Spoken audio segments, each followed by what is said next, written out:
Hello আসসালামু আলাইকুম, সবাই কেমন আছেন? আশা করছি সবাই খুব ভালো আছেন। আজকে আমরা সিম্পল ইন্টারেস্টের আরও বেশ কিছু ম্যাথ সলভ করব এবং এই ম্যাথসগুলো সলভ করার মাধ্যমে আজকের মতে আমরা সিম্পল ইন্টারেস্ট ক্লাসটা শেষ করব। নেক্সট দিন থেকে আমরা ইনইকুয়ালিটিস অর্থাৎ অসমতা স্টার্ট করব। সো আজকে আমরা ফার্স্ট ম্যাথটা দেখি কিভাবে সলভ করব। ম্যাথটাতে বলছে John took a loan for RS 50,000 with simple interest, অর্থাৎ জন কোনো জায়গা থেকে একটা লোন নিয়েছে, কত টাকা? 15,000 টাকা লোন নিয়েছে এবং সেখানে সেই 15,000 টাকার বিপরীতে কি করবে? সিম্পল ইন্টারেস্ট দিবে, অর্থাৎ সুদে সে 15,000 টাকা লোন নিয়েছে। তারপর বলছে for as many years as the rate of the interest, এবং একই সাথে তার ইন্টারেস্ট রেটটা এবং সময়টা কি হবে? সেম হবে, অর্থাৎ সে একই সময় এবং একই রেট, অর্থাৎ একটা নির্দিষ্ট সময় এবং সেম রেটে সে সুদ সহিত 15,000 টাকা কি করেছে? লোন নিয়েছে। বলছে if he paid RS 540 as interest at the end of the loan period, যদি সে পুরা লোন পিরিয়ডের শেষে টোটাল 540 টাকা ইন্টারেস্ট দিয়ে থাকে, তাহলে বলছে what was the rate of interest, তাহলে সে কত রেটে সেই লোনটা নিয়েছিল, অর্থাৎ তার সুদের হারটা কত? এই হচ্ছে আমাদের প্রশ্ন। এবার আমরা ফর্মুলাটার দিকে আসি। আমরা ফর্মুলা জানতাম সিম্পল ইন্টারেস্ট ইকুয়াল কি? ইকুয়াল হচ্ছে principal into rate into time divided by 100। এখন আমাদের চাওয়া হয়েছে কি? আমাদের চাওয়া হয়েছে কীভাবে আমরা রেটটা বের করব। তাহলে এখান থেকে আমরা রেট বের করে ফেলতে পারি না? রেট সমান সমান কি জানি আমরা? রেট সমান সমান বলতে পারি simple interest into 100 divided by principal into time, তাই না? এইটাই হচ্ছে আমাদের রেটের ফর্মুলা। এখন প্রশ্ন হচ্ছে এখানে আমরা পেয়েছি কি? আমরা প্রিন্সিপাল পেয়েছি কত? 15,000 টাকা। সেই সাথে আমরা সিম্পল ইন্টারেস্ট অর্থাৎ সুদটা পেয়েছি কত? 540 টাকা, তাই না? ইয়েস। এবং এখানে আমাদের টাইম এবং রেট, অর্থাৎ রেটটা চাওয়া হয়েছে, টাইম কত? এখানে বলেই দিছে as many years as the rate of the interest, অর্থাৎ এখানে ইন্টারেস্ট রেট এবং টাইমটা হচ্ছে সেম। তাহলে আমরা বলতে পারি টাইম সমান সমান আর, তাই না? সেটাই বলতে পারি। এবার আমরা যদি বসাই মানগুলা, আর সমান সমান সিম্পল ইন্টারেস্ট কত? 540 ইন্টু 100 ডিভাইডেড বাই 1500 ইন্টু টাইমের জায়গায় আমরা কি লিখতে পারি? আর লিখতে পারি। এবার যদি আমরা সমস্যার সমাধানটা করি, তাহলে আর স্কোয়ার সমান সমান কী হবে? 540 ইন্টু 100 ডিভাইডেড বাই 15,000 000। সো কাটাকাটি করলে কত হবে? 3 5 কত? 15। আচ্ছা, 3 1 3 আর থাকে কত? 2 3 8 24 0 5 3 5 15 3 5 6 30 36। সো আর স্কোয়ার সমান সমান 36, আর সমান সমান 6। তার মানে এই ম্যাথসের রেট অফ ইন্টারেস্ট হচ্ছে 6, অর্থাৎ সে 6% রেট অফ ইন্টারেস্টে সে কী করেছে? এই 15,000 টাকার লোন নিয়েছিল।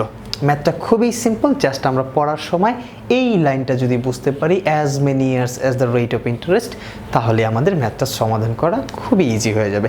নেক্সট ম্যাথটা দেখি। বলছে a sum of RS 12,000 amounts to RS 15,000 in 4 years at the rate of simple interest. Find the rate of interest. এখানে আমাদের আর অর্থাৎ রেট অফ ইন্টারেস্ট বের করতে বলছে। এখানে কি হয়েছিল? একটা অ্যামাউন্ট ছিল কত? 12,000, এবং 4 বছর পর তার অ্যামাউন্টটা হয়ে যায় কত? সিম্পল ইন্টারেস্ট সহ কত হয়ে যায়? 15,000 টাকা, তাই না? তাহলে সিম্পল ইন্টারেস্টটা কত? মূলধন যদি 12,000 টাকা হয় আর সিম্পল ইন্টারেস্ট যদি 15,000 হয়, 15,000 টাকা থেকে 12,000 বাদ দিলেই আমরা সিম্পল ইন্টারেস্টটা পেয়ে যাই। এটাই হচ্ছে কি আমাদের সিম্পল ইন্টারেস্ট, তাই না? এখন আমরা যদি বলি 100 টাকার 1200 টাকার 12,000 টাকার 4 বছরের সিম্পল ইন্টারেস্ট কত? 3,000 টাকা, তাই না? কারণ আমি 12,000 টাকা পে করেই তো 4 বছর পর 15,000 টাকা পেয়েছি, তাই না? তার মানে বোঝা যাচ্ছে 12,000 টাকার 4 বছরের সুদ কত? 3,000 টাকা। তাহলে আমাদের চাইছে কি? Find the rate of interest. তার মানে 100 টাকার 1 বছরের সুদ কত সেটাই আমাদের চাইছে। 100 টাকার 1 বছরের সুদটা আমাদের চাওয়া হয়েছে 12,000 ডিভাইডেড বাই 4, সো 3,000 ইন্টু 100 কাটাকাটি যদি করি আমরা তাহলে এটার অ্যান্সার পাবো 6.25%। সো এটাই হচ্ছে কি আমাদের রেট অফ ইন্টারেস্ট। আমরা চাইলে ম্যাথটা কি করতে পারতাম, ফর্মুলা দিয়েও করতে পারতাম। সেটা কি, জাস্ট আমরা রেটের ফর্মুলাটা বসায়া এই মানটাই আসতো। আমরা জাস্ট এটা একটু ডিসক্রিপটিভ ওয়েতে করেছি। যদি ফর্মুলা দিয়ে করতাম তাহলে কি হতো, আর সমান সমান simple interest into 100 divided by principal into time. So আমরা জানি simple interest 540 into 100, principal 12,000 into time 4। Same জিনিস ওই ডিসক্রিপটিভের লাস্ট পোর্শনটা কি, ফর্মুলা বানানো হয়েছে, সেইটা দিয়ে করলাম 6.25। নেক্সট আমরা নতুন আর একটা ম্যাথসে যাব। এই ম্যাথটাতে বলছে যে নিখিল borrowed some money at the rate of interest 5% per annum for first 2 years। অর্থাৎ নিখিল কিছু টাকা ধার নিয়েছিল, সেই ধারের প্রথম 2 বছরে তার ইন্টারেস্ট রেটটা হচ্ছে 5% প্রথম 2 বছরে। তারপর বলছে 8% per annum for the next 5 years। অর্থাৎ ওই 2 বছরের পরের 5 বছর সে দিয়েছিল ওই টাকার উপরে কত টাকা সুদ, 8% সুদ দিয়েছিল, মানে 8% হারে সুদ দিয়েছিল। তারপর বলছে and 10% per Anam for period beyond 7 years. 7 বছর হয়ে যাওয়ার পর, প্রথম 2 বছর পরের 5 বছর, এই টোটাল 7 বছর হয়ে যাওয়ার পর এর পরে সে যতদিন নেবে না কেন সেই সময়টা সে 10% হারে সুদ দিবে। তারপর বলছে if he page total interest of RS 8,000 at the end of 10 years. অর্থাৎ টোটাল 10 বছর পর যদি সে 8,000 টাকা সুদ দেয় তাহলে বের করতে বলছে find the money Nikhil borrowed. তাহলে নিখিল আসলে কত টাকা ধার নিয়েছিল। অর্থাৎ সে টোটাল এখানে 10 বছরের মতো প্রথম 2 বছর দিয়েছে 5%, পরবর্তী নেক্সট 5 ইয়ার্সে দিয়েছে 8%। তার মানে 7 বছর চলে গেল, বাকি থাকলো কয় বছর, 3 বছর। বাকি 3 বছরে দিয়েছে সে 10% হারে সুদ। এবং এই টোটাল সুদ দেওয়ার ফলেই তার সুদ হয়েছিল কত, 8,000 টাকা। মাইন্ড ইট, এই 5%, 8% অ্যান্ড 10% এই টোটাল সুদ মিলেই তার মূল সুদ কত হয়েছে, 8,000 টাকা হয়েছে। এটাই তো আমাদের ইকুয়েশন, তাই না? এটাই আমরা করবো, আর কিচ্ছু না। সো আমরা সিম্পল ইন্টারেস্ট সমান সমান কি জানি, আমরা সিম্পল ইন্টারেস্ট সমান সমান জানি যে প্রিন্সিপাল, তাই না? তার মানে চাওয়া হয়েছে কি প্রিন্সিপাল। আমরা প্রিন্সিপালটা জানি না, নিখিল কত টাকা ধার নিয়েছিল সেটা আমরা জানি না, মূলধনটা আমরা জানি না। সো প্রিন্সিপাল, এবং রেটটা কত ছিল, 5%, তাই না? 5, এবং টাইমটা কত ছিল, 2 বছর, তাই না? 2 বছর। এটাই তো আমাদের সিম্পল ইন্টারেস্টের ফর্মুলা না? এটাই সিম্পল ইন্টারেস্টের formula. Plus P into 8 into কত, 5 divided by 100 plus P into কত, 10 ইন্টু 3 ডিভাইডেড বাই 100 ইকুয়াল 8,000। এইটাই বলছে না, এই 8,000 টাকা কি, এই সুদ এই সুদ এই সুদ, অর্থাৎ 2 বছরের সুদ, 5 বছরের সুদ আর লাস্ট 3 বছরের সুদ মিলেই তো টোটাল 8,000 টাকা হয়েছে, তাই না? সেটাই কিন্তু করলাম আমরা। এবার আমরা জাস্ট ইকুয়েশনটা সলভ করব।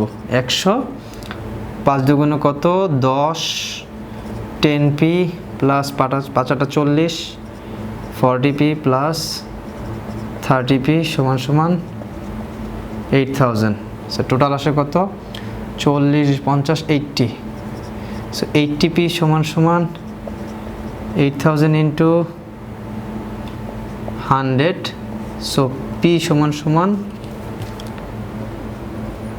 8,000 ইন্টু 100 ডিভাইডেড বাই 80, 100 সমান সমান 10,000।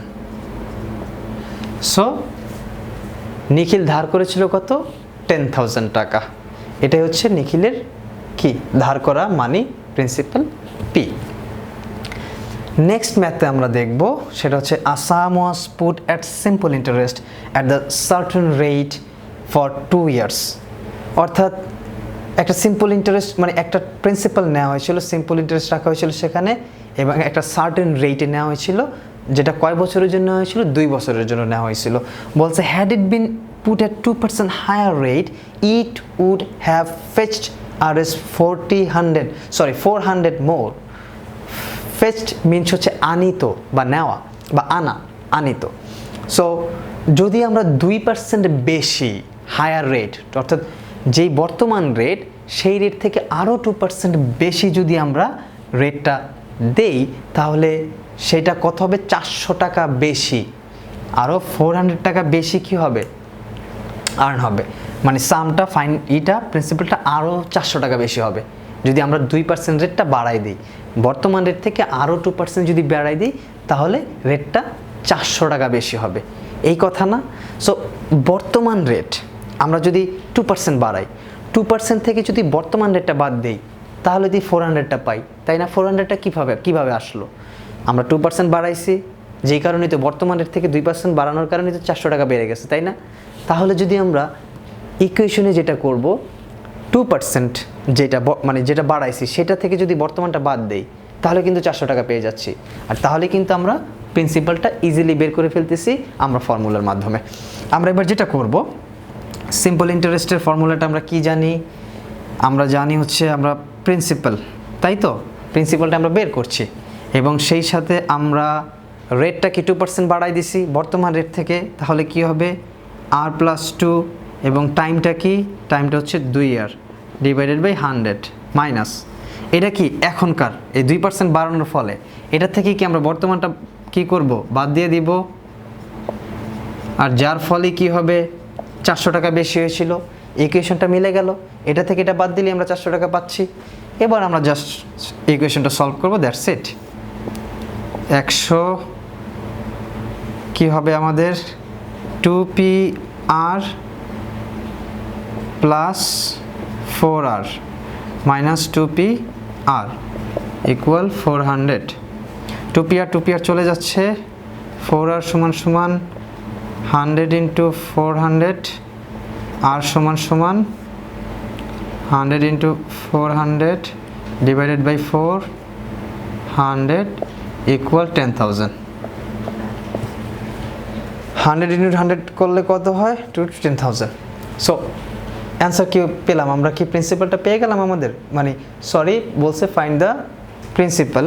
সো আমাদের এটা হবে হচ্ছে 2R, সরি এটা P হবে 4P, কারণ 2P 2P তার মানে 4P আর হচ্ছে 2PR। ঠিক আছে, সেই হচ্ছে আমাদের ম্যাথসের সমাধান। আমরা কি বুঝতে পারলাম ম্যাথটা আমরা কীভাবে সলভ করছি? এই ধরনের ম্যাথস কিন্তু খুবই ইম্পর্ট্যান্ট, আসার সম্ভাবনা খুবই বেশি। নেক্সট আমরা আরও একটা ম্যাথ, এই ম্যাথটাতে বলছে the SI, that means simple interest, the simple interest on a certain some of money for 4 years at 15% per annum is Rs 180 more than SI on same sum for 5 years 10% per annum, find the sum। মানে আবার একটু বুঝি, বলছে একটা certain সাম, অর্থাৎ সাম মানে principal, the simple interest, একটা certain some of money 4 বছরের জন্য 15% রেটে একটা সিম্পল ইন্টারেস্ট কি ছিল? 5 বছরের জন্য 10% রেটের থেকে 180 টাকা বেশি। ওই সেম সামটাই আবারও বলছি, 15% রেটে 4 বছরে একটা সামের সিম্পল ইন্টারেস্ট কি ছিল? 5 বছরে 10% রেটে যা ছিল তার থেকে 180 টাকা বেশি ছিল। এটাই হচ্ছে প্রশ্ন, এটাই আমরা জাস্ট ইকুয়েশনে বসাবো, ম্যাথটা সলভ করব। কি করব? সিম্পল ইন্টারেস্টের ফর্মুলা আমরা জানি, আমাদের চাইছি কি সাম, দ্যাট মিনস প্রিন্সিপাল, ইন্টু আমাদের দেওয়া আছে রেট 15 ইন্টু টাইম দেওয়া আছে কত? 4 ডিভাইডেড বাই 100। এটা থেকে আমরা বাদ দেব কত?